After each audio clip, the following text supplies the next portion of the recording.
Welcome to Black Art is Lit. I'm your host, Nakira Cheney, and today we're getting into a book that speaks directly to the moment that we're in. Caste, The Origins of Our Discontent by Isabel Wilkerson. As we sit in this moment where diversity, equity, and inclusion efforts are being stripped away, where American history is being silenced in schools and economic oppression is being repackaged as personal failure, it is critical that we understand the framework of caste, a system designed to keep power in place by maintaining a rigid social order. If you've seen Ava DuVernay's film Origin, it was inspired by this book. You will understand, this is really a global issue, not just American problem.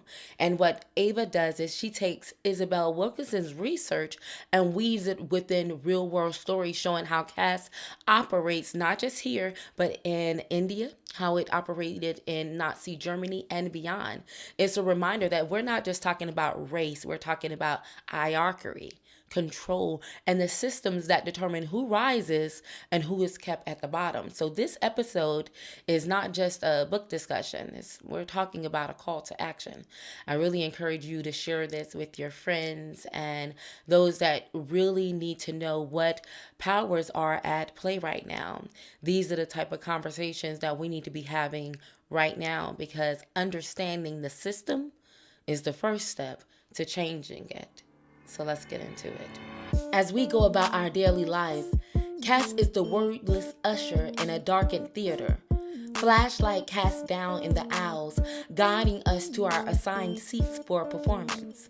The hierarchy of caste is not about feelings or morality. It is about power, which groups have it and which do not. Beyond race, class, or other factors, there is a powerful caste system that influences people's lives and behavior and the nation's fate. Linking the caste systems of America, India, and Nazi Germany, Isabel Wilkerson explores 8 pillars that underlie caste systems across civilizations, including divine will, bloodlines, stigma, and more. Using riveting stories about people, including Martin Luther King Jr., baseball's Satchel Paige, a single father and his toddler son, Wilkerson herself, and many others, she shows the ways that the insidious undertow of caste is experienced every day. Finally, she points towards a future ways America can move forward beyond the artificial and destructive separations of human division toward hope in our common humanity. The man in the crowd. There is a famous black and white photograph from the era of the Third Reich. It is a picture taken in Hamburg, Germany in 1936 of shipyard workers, 100 or more, facing the same direction in the light of the sun. They are healing in unison, their right arms rigid in outstretched allegiance to the Führer. If you look closely, you can see a man in the upper right who is different from the others. His face is gentle but unyielding. Modern day displays of the photograph will often add a helpful red circle around the man or an arrow pointing to him. He is surrounded by fellow citizens caught under the spell of the Nazis. He keeps his arms folded to his chest as the stiff palms of his others hover just inches from him. He alone is refusing to salute. He is the one man standing against the tide. Leaning back from our vantage point, he is the only person in the entire scene who is on the right side of history. Everyone around him is tragically, fatefully, categorically wrong. In that moment, only he could see it. His name is believed to have been August Landmesser. At the time, he could not have known the murderous path the hysteria around him would lead to, but he had already seen enough to reject it. He had joined the Nazi Party himself years before. By now, though, he knew firsthand that the Nazis were feeding Germans lies about Jews, the outcasts of his era.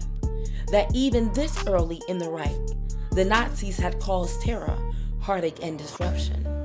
He knew that Jews were anything but Automation, that they were German citizens, human as anyone else. He was an Aryan in love with a Jewish woman. But the recently enacted Nuremberg laws had made their relationship illegal. They were forbidden to marry or to have sexual relations, either of which amounted to what the Nazis called racial infamy. His personal experience and close connection to the scapegoated caste allowed him to see past the lies and stereotypes so readily embraced by susceptible members, the majority, sadly, of the dominant caste. Though Aryan himself, his openness to the humanity of people who had been deemed beneath him gave him a stake in their well-being, their fates tied to his. He could see what his countrymen chose not to see. In a totalitarian regime such as that of the Third Reich, it was an act of bravery to stand firm against an ocean. We would all want to believe that we would have been him. We might feel certain that were we Aryan citizens under the Third Reich, we surely would have seen through it, would have risen above it like him, been that person resisting authoritarianism and brutality in the face of mass hysteria. We would like to believe that we would have taken the more difficult path of standing up against injustice in defense of the outcast. But unless people are willing to transcend their fears, endure discomfort and derision, suffer the scorn of loved ones and neighbors and co-workers and friends, fall into disfavor of perhaps everyone they know, face exclusion and even in banishment, it will be numerically impossible, humanely impossible, for everyone to be that man. What would it take to be him in any era? What would it take to be him now? Part 1. Toxins in the permafrost and heat rising all around. Chapter 1. The afterlife of pathogens. In the haunted summer of 2016, an unaccustomed heat wave struck the Siberian tundra on the edge of what the ancients once called the end of the land. Above the Arctic Circle and far from the tectonic plates colliding in American politics, the heat rose beneath the Earth's surface and also bore down from above, the air reaching an inconceivable 95 degrees on the Russian peninsula of Yamal. Wildfires flared and pockets of methane gurgled beneath the normally frozen soil in the polar region. Soon the children of the indigenous herdsmen fell sick from a mysterious illness that many people alive had never seen and did not recognize. A 12-year-old boy developed a high fever and acute stomach pains and passed away. Russian authorities declared a state of emergency and began airlifting hundreds of sick and hurting people, the Nenets, to the nearest hospital in Selikhard. Scientists then identified what had afflicted the Siberian settlements. The apparent heat had chiseled far deeper into the Russian permafrost than was normal and had exposed a toxin that had been encased since 1941 when the world was last at war. It was the pathogen anthrax, which had killed herds of reindeer all those decades ago and lain hidden in the animal carcasses long since buried in the permafrost. A thawed and tainted carcass rose to the surface that summer. The pathogen awakened intact and as powerful as it had ever been. The pathogen spores seeped into the grazing land and infected the reindeer and spread to the herders who raised and relied upon them. The anthrax, like the reactivation of the human pathogens of hatred and tribalism, in this evolving century had never died. It lay in wait, sleeping until extreme circumstances brought it to the surface and back to life. On the other side of the planet, the world's oldest and most powerful democracy was in spasms over an election that would transfix the Western world and become a psychic break in American history, one that will likely be studied and dissected for generations.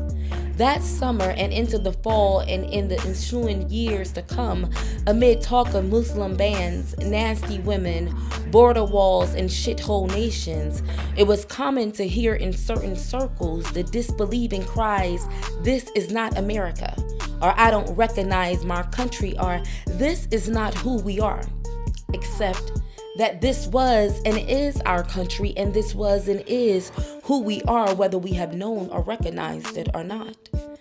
The heat rose in the Arctic and in random encounters in America. Late that summer in New York City, at Indigo Harbor in a safely blue state, a white woman in Brooklyn, an artist, was helping a middle-aged white woman carry her groceries to a southbound subway in the direction of Coney Island. By then, it was impossible to avoid talk of the campaign. It had been a political season unlike any other. For the first time in history, a woman was running as a major party candidate for president of the United States. A household name, the candidate was a no-nonsense national figure, overqualified by some estimates, conventional and measured if uninspiring to her detractors, with a firm grasp of any political or crisis that she might be called upon to address. Her opponent was an impetuous billionaire, a reality television star prone to insulting most anyone unlike himself, who had never held office and who pundits believed had no chance of winning his party's primaries, much less the presidency. Before the campaign was over, the male candidate would stalk the female candidate from behind during a debate seen all over the world. He would boast of grabbing women by their genitals, mock the disabled, encourage violence against the press and against those who disagreed with him. His followers jeered the female candidate, chanting, "Lock her up," at mass rallies over which the billionaire presided. His comments and activities were deemed so coarse that some news reports were preceded by parental advisories. Here was a candidate so transparently unqualified for the job, wrote The Guardian in 2016, that his candidacy seemed more like a prank than a serious bid for the White House. On the face of it, what is commonly termed race in America was not at issue. Both candidates were white, born to the country's historic dominant majority, but the woman candidate represented the more liberal party, made up of a patchwork of coalitions of, roughly speaking, the humanitarian-minded and the marginalized. The male candidate represented the conservative party that in recent decades had come to be seen as protecting an old social order, benefiting and appealing largely to white voters. The candidates were polar opposites, equally loathed by the fans of their respective adversary. The extremes of that season forced Americans to take sides and declare their allegiances or find a way to dance around them. So on an otherwise ordinary day, as the Brooklyn artist was helping the older woman with her groceries, she turned to him, unbidden and wanting to know who he was voting for. The artist, being a progressive, said he was planning to vote for the Democrat, the more experienced candidate. The older woman with the groceries must have suspected as much and was displeased with his answer. She, like millions of other Americans in the historic majority, had brightened to the blunt-spoken appeals of the billionaire. Only weeks before, the billionaire had said that he could shoot someone on Fifth Avenue and his followers would still vote for him, devoted as they were. The woman overladen with groceries was one of them. In the bluest of sanctuaries, she had heard his call and decoded his messages. She took it upon herself to instruct the artist of the error of his thinking and why it was urgent that he vote the right way. Yes, I know he mouthed off at times, she conceded, drawing closer to her potential convert. But he will restore our sovereignty. It was then, before the debates and cascading revelations to come, that the Brooklyn man realized that despite the odds and all historic precedent, a reality star with the least formal experience of perhaps anyone who had run for president could become the leader of the free world. The campaign had become more than a political rivalry. It was an essential fight for primary in a country whose demographics had been shifting beneath us all. People who looked like the Brooklyn artist and the woman headed toward Coney Island, those whose ancestry traced back to Europe, had been in a historic ruling majority, the dominant racial caste in an unspoken hierarchy since before the founding of the Republic. But in the years leading to this moment, it had begun to spread on talk radio and cable television that the white share of the population was shrinking. In the summer of 2008, the U.S. Census Bureau announced its projection that by 2042, for the first time in American history, whites would no longer be the majority in a country that had known of no other configuration, no other way to be. Then, that fall. In the midst of what seemed a catalytic financial crisis, and as if to announce a potential slide from preeminence for the caste that had been long dominant, an African American, a man from what was historically the lowest caste, was elected president of the United States. His ascension incited both premature declarations of a post-racial world and an entire movement whose sole purpose was to prove that he had not been born in the United States. A campaign led by the billionaire, who was now in 2016 running for president himself. A low rumble had been churning beneath the surface. Neurons excited by the prospect of a cocksure champion for the dominant caste. A mouthpiece for their anxieties. Some people grew bolder because of it. A police commander in southern New Jersey talked about mowing down African Americans and complained that the woman candidate, the Democrat, would give in to the minorities. That September, he beat a handcuffed black teenager who had been arrested for swimming in a pool without authorization. The commander grabbed the teenager's head and witnesses said rammed it like a basketball into a metal door jamb. As the election drew near, the commander told his officers that the reality television star is the last hope for white people.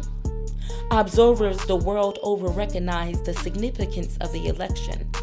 Onlookers in Berlin and Johannesburg, Delhi, and Moscow, Beijing, and Tokyo stayed up late into the night or the next morning to watch the returns that second Tuesday in November 2016. Inexplicably, to many outside the United States, the outcome would turn not on the popular vote, but on the Electoral College, an American invention from the founding era of slavery by which each state has a say in declaring the winner based on the electoral votes assigned them and the outcome of the popular ballot in their jurisdiction. By then, there have been only 5 elections in the country's history in which the Electoral College or a similar mechanism had overruled the popular vote, 2 such cases occurring in the 21st century alone. One of those 2 cases was the election of 2016, a collision of unusual circumstance. The election would set the United States on a course towards isolationism, tribalism, the walling in and protecting of one's own, the worship of wealth and acquisition at the expense of others, even of the planet itself. After the votes had been counted and the billionaire declared the winner, to the shock of the world and of those perhaps less steeped in the country's racial and political history, a man on a golf course in Georgia could feel freer to express himself. He was a son of the Confederacy, which had gone to war against the United States for the right to enslave other humans. The election was a victory for him and for the social order he had been born to. He said to those around him, "I remember a time where everybody knew their place. Time we got back to that." The sentiment of returning to an old order of things, the closed hierarchy of the ancestors, soon spread across the land in a headline-grabbing wave of hate crime and mass violence. Shortly after Inauguration Day, a white man in Kansas shot and killed an Indian engineer, telling the immigrant and his Indian co-worker to get out of my country as he fired upon them. The next month, a clean-cut white Army veteran caught a bus from Baltimore to New York on a mission to kill black people. He stalked a 66-year-old black man in Times Square and stabbed him to death with a sword. The attacker would become the first white supremacist convicted on terrorism charges in the state of New York. On a packed commuter train in Portland, Oregon, a white man hurling racial and anti-Muslim words attacked 2 teenage girls, one of whom was wearing a hijab. "Get the fuck out," he ranted. "We need Americans here. When 3 white men rose to the girl's defense, the attacker stabbed the men for doing so. "I'm a patriot," the attacker told the police en route to jail, "and I hope everyone I stabbed died." Tragically, 2 of the men did not survive their wounds. Then, in that summer of 2017, a white supremacist drove into a crowd of anti-hate protesters in Charlottesville, Virginia, killing a young white woman, Heather Heyer, in a standoff over monuments to the Confederacy that drew the eyes of the world. The year 2017 would become the deadliest to date for mass shootings in modern American history.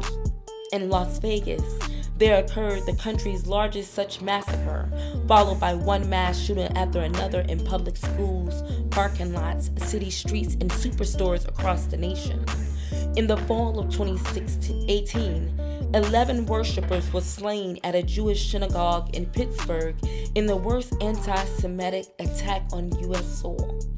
Outside Louisville, Kentucky, a man attempted a similar assault on a black church, yanking the locked doors to try to break in and shoot parishioners at their Bible study. Unable to pry the doors open, the man went to a nearby supermarket and killed the first black people he saw. A black woman in a parking lot headed in for groceries and a black man buying poster board with his grandson.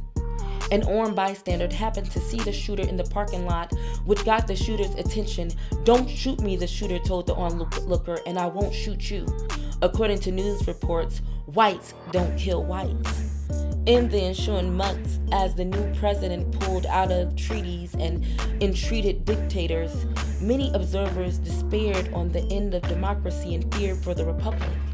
On his own, the new leader withdrew the world's oldest democracy from the 2016 Paris Agreement, in which the nations of the world had come together to battle climate change, leaving many to anguish over an already losing race to protect the planet. Soon, a group of leading psychiatrists whose profession permits them to speak of their diagnosis only in the event of a person's danger to oneself or to others, took the extraordinary step of forewarning the American public that the newly installed leader of the free world was what they deemed a malignant narcissist, a danger to the public. By the second year of the administration, brown children were behind bars at the southern border, separated from their parents as they sought asylum. The decades-old protections of air and water and endangered species were summarily rolled back. Multiple campaign advisors faced prison terms in widening investigations into corruption, and a sitting president was being described as an agent of a foreign power. The opposition party had lost all 3 branches of government and fretted over what to do. It managed to win back the House of Representatives in 2018, but this left the party with only 1/6 of the government, meaning 1/2 of the legislative branch, and thus hesitant at first to begin impeachment proceedings that were its purview. Many feared a backlash, feared riling up the billionaire's base, in part because, though it represented a minority of the electorate, his base was made up overwhelmingly of people in the dominant caste.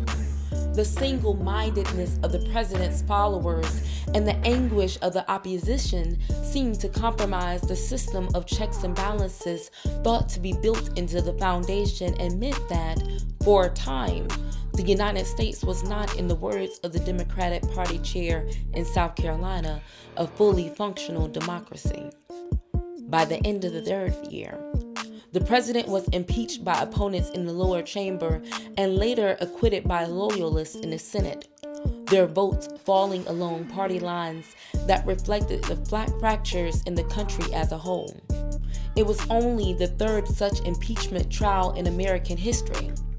By now, more than 300 days had passed without a White House press briefing, a Washington ritual of accountability. It had fallen away so quietly that few seemed to notice this additional breach of normalcy. Then, the worst pandemic in more than a century brought humanity to a standstill.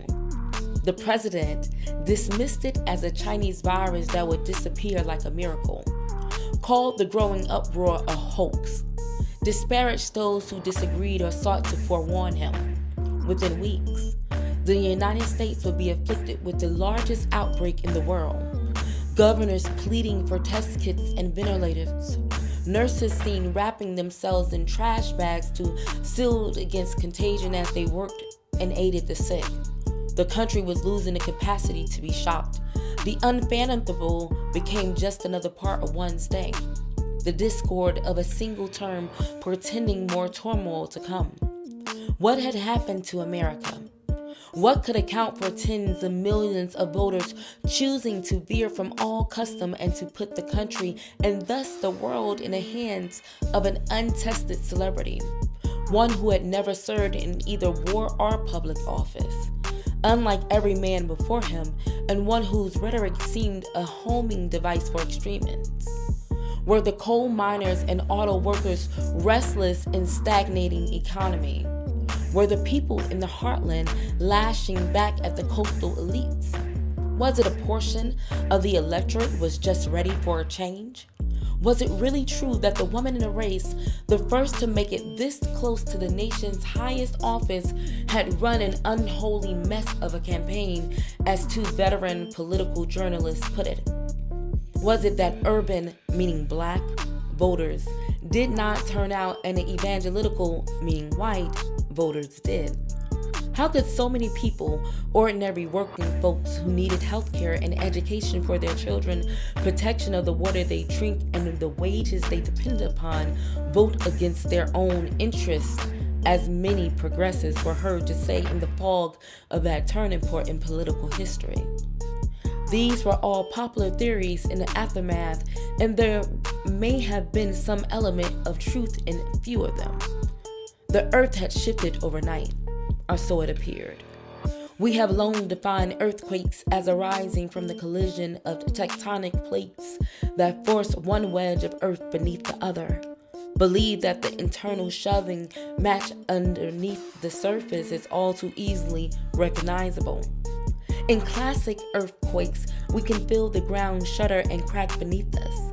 We can see the devastation of the landscape of tsunamis that follow. What scientists have only recently discovered is the more familiar earthquakes, those that are easily measured while in progress and instantaneous in their destruction, are often preceded by longer, slow-moving, catastrophic destructions, rumbling 20 miles or more beneath us, too deep to be felt and too quiet to be measured for most of human history. They are as potent as those that we can see and feel, but they have long gone unprotected because they work in silence, unrecognizing still until a major quake announces itself on the surface. Only recently has geophysics had technology sensitive enough to detect the unseen stirrings deeper in the Earth's core. They are called silent earthquakes. And only recently have circumstances forced us in this current era of human rupture to see the unseen stirrings of the human heart, to discover the origins of our discontents. By the time of the American election that fateful year, back on the northernmost edge of the world, the Siberians were trying to recover from the heat that had stricken them months before. Dozens of the indigenous herding people had been relocated, some quarantined and their tents disinfected. The authorities embarked on mass vaccinations of the surviving reindeer and their herders. They had gone for years without vaccinations because it had been decades since the last outbreak, and they felt the problem was in the past, an apparent mistake. A Russian biologist told a Russian news site the military had to weigh how best to dispose of the 2,000 dead reindeer to keep the spores from spreading again. It was not safe merely to bury these carcasses to rid themselves of the pathogen. They would have to incinerate them in the combustion fields at up to 500 degrees Celsius, then douse the cinders and surrounding land with bleach to kill the spores to protect the people moving forward. Above all, and more vexing for humanity at large, was the sobering message of 2016 and the waning second decade of a still new millennium. That rising heat in the earth's oceans and in the human heart could revive long buried threats, that some pathogens can never be killed, only contained. Perhaps at best managed with ever-improving vaccines against their expected mutations. What humanity learned, one would hope, was that an ancient and hardy virus required perhaps more than anything knowledge of its ever-present danger, caution to protect against exposure, and alertness to the power of its longevity, its ability to mutate, survive, and hibernate until reawakened. It seemed these contagions could not be destroyed, not yet anyway, only managed and anticipated as with any virus. And that foresight and vigilance, the wisdom of never taking them for granted, never underestimating their persistence, was perhaps the most effective antidote. The vitals of history. When we go to the doctor, he or she will not begin to treat us without taking our history. And not just our history, but that of our parents and grandparents before us. The doctor will not see us until we have filled out as many pages on a clipboard that is handed to us upon arrival. The doctor will not hazard a diagnosis until he or she knows the history going back generations. As we fill out the pages of our medical past and our current complaints, what our bodies have been exposed to and what they have survived, it does us no good to pretend that certain ailments have not beset us, to deny the full truth of what brought us to this moment. Few problems have ever been solved by ignoring them. Looking beneath the history of one's country is like learning that alcoholism or depression runs in one's family, or that suicide has occurred more than often than might be usual, or with the advances in medical genetics, discovering that one was inherited the markers of a BRCA mutation for breast cancer. You don't ball up in a corner with guilt or shame at these discoveries. You don't, if you are wise, forbid any mention of them. In fact, you do the opposite. You educate yourself. You talk to people who have been through it and to specialists who have researched it. You learn the consequences and obstacles, the options and treatment. You may pray over it and meditate over it. Then you take precautions to protect yourself and succeeding generations and work to ensure that these things, whatever they are, don't happen again. Chapter 2. An old house and an infrared light. The inspector trained his infrared lens onto a misshapen bow in the ceiling, an invisible beam of light searching in layers to test what the eye could not see. This house had been built generations ago, and I had noticed the slightest welt in a corner of plaster in a spare bedroom and had chalked it up to idiocracy. Over time, the welt in the ceiling became a wave that widened and bulged despite the new roof. It had been building beyond perception for years. An old house is its own kind of devotional, an aunt with a story to be coaxed out of her, a mystery. A series of interlocking puzzles awaiting solution. Why is this soffit tucked into the southeast corner of an eave? What is behind this discolored patch of brick? With an old house, the work is never done and you don't expect it to be. America is an old house. We can never declare the work over. Wind, flood, drought, and human upheavals batter a structure that is already fighting whatever flaws were left unattended in the original foundation. When you live in an old house, you may not want to go into the basement after a storm to see what the rains have wrought. Choose not to look, however, at your own peril. The owner of an old house knows that whatever you are ignoring will never go away. Whatever is lurking will fester whether you choose to look or not. Ignorance is no protection from the consequences of inaction. Whatever you are wishing away will gnaw at you until you gather the courage to face what you would rather not see. We in the developed world are like the homeowners who inherited a house on a piece of land that is beautiful on the outside, but whose soil is unstable, loam and rock, heaving and contracting over generations, cracks patched but deeper ruptures waved away for decades, centuries even. Many people may rightly say, I had nothing to do with how this all started. I have nothing to do with the sins of the past.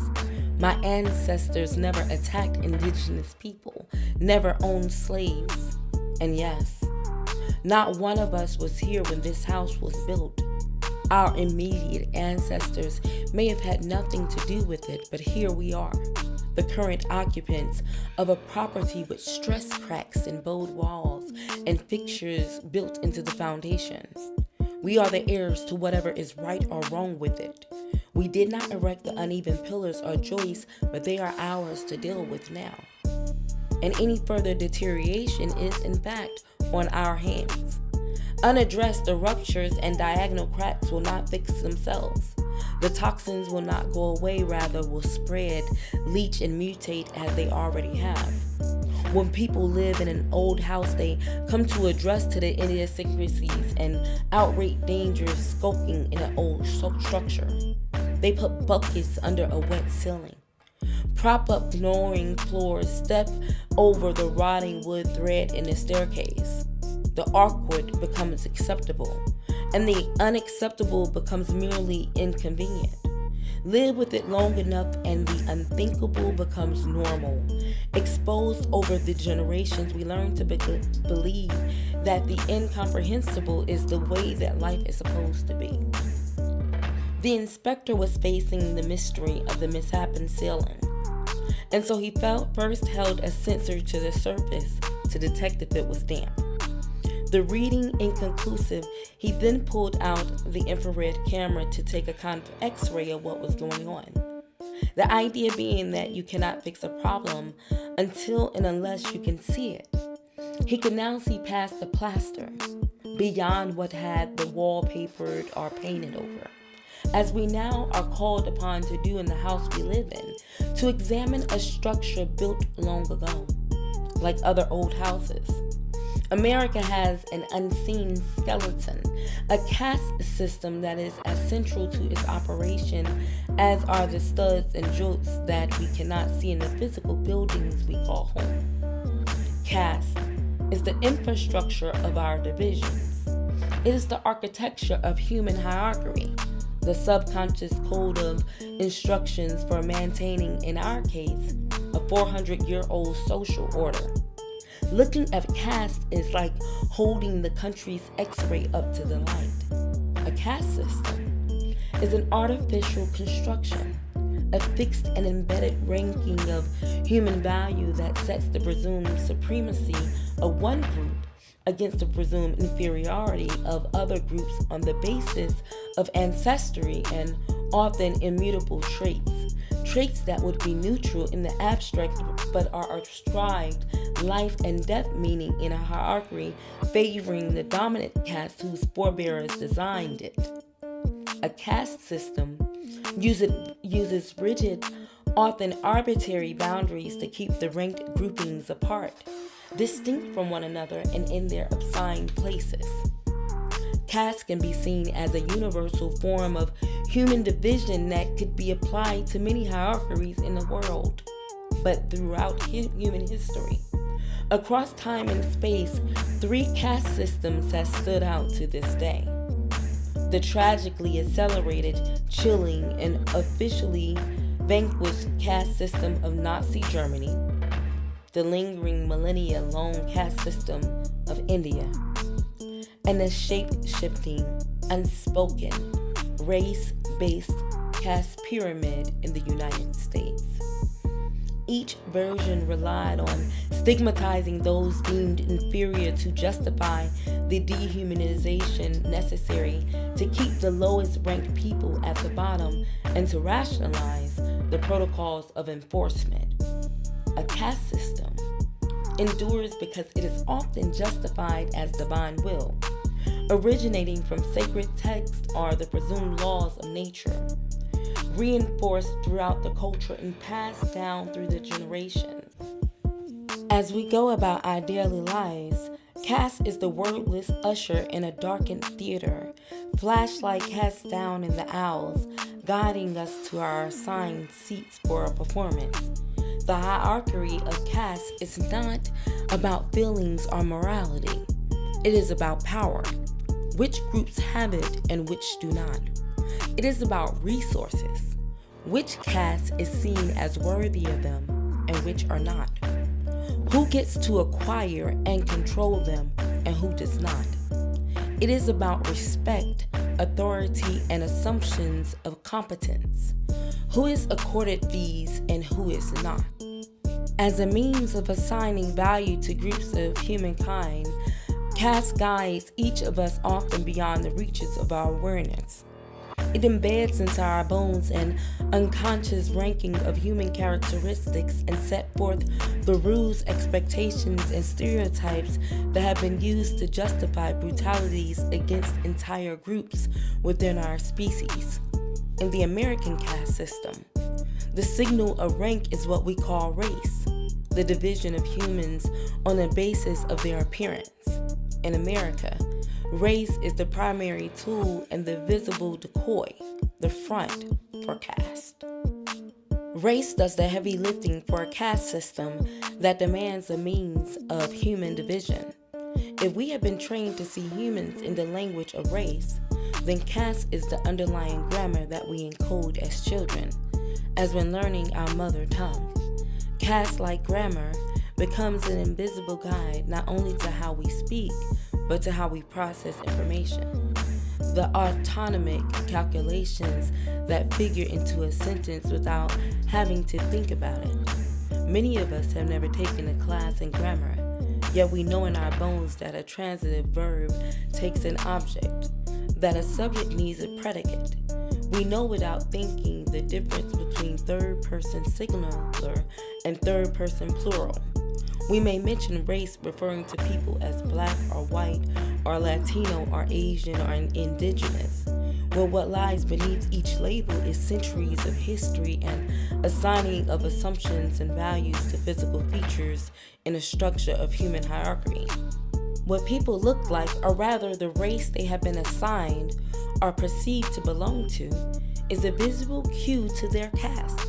It is the historic flashcard to the public of how they are to be treated, where they are expected to live, what kinds of positions they are expected to hold, whether they belong in this section of town or that seat in a boardroom, whether they should be expected to speak with authority on this or that subject, whether they will be administered pain relief in a hospital, whether their neighborhood is likely to adjoin a toxic waste site or to have contaminated water flowing from their taps, whether they are more or less likely to survive childbirth in the most advanced nation in the world, whether they may be shot by authorities with immunity. We know that the letters of the alphabet are neutral and meaningless unless they are combined to make a word which itself knows significance until it is inserted into a sentence and interpreted by those who speak it. In the same way that black and white were applied to people who were literally neither, but rather shades of brown and beige and ivory. The caste system sets people at poles from one another and attaches meaning to the extremes and to shades in between, and then reinforces those meanings, replicates them to the roles each caste was and is assigned and permitted or required to perform. Caste and race are neither synonymous nor mutually exclusive. They can and do coexist in the same culture and serve to reinforce each other. Race in the United States is the visible agent of the unseen force of caste. Caste is the bones, race the skin. Race is what we can see, the physical traits that have been given arbitrary meaning and become shorthand for who a person is. Caste is a powerful infrastructure that holds each group in its place. Caste is fixed and rigid. Race is fluid and superficial, subject to periodic redefinition to meet the needs of the dominant caste in what is now the United States.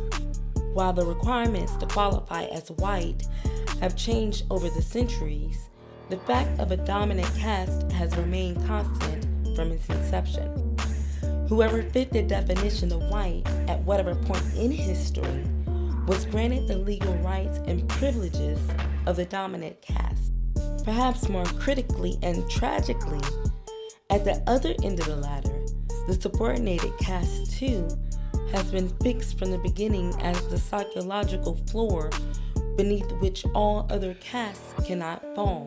Thus, we are all born into a silent war game, centuries old, enlisted in teams not of our own choosing.